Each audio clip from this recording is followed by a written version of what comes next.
734 na mga teaching at non-teaching personnel mula sa Schools Division Offices ng Basilan, Lamitan City, Tawi-Tawi, Maguindanao del Sur at MDHTE Main Office ang sabayang pumirma ng kanilang appointment at nanumpa sa tungkulin. Ang detalye mula kay Jen Garcia.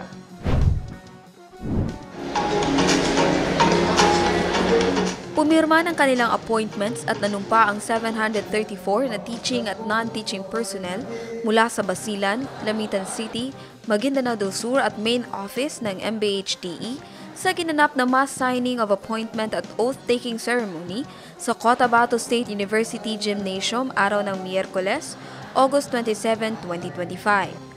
Sabay namang nanumpa at pumirma ng kanilang appointment ang teaching at non-teaching appointees mula sa Tawi-Tawi via Zoom.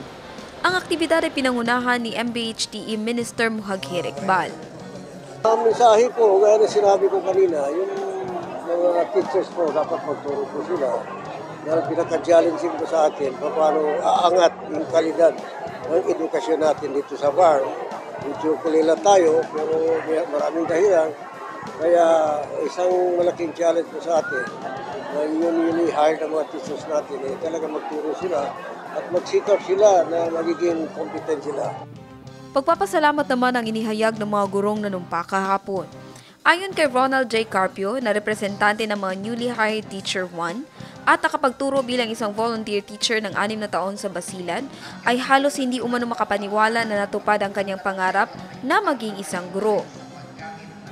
18 years dedicated to shaping young minds, beginning as a teacher.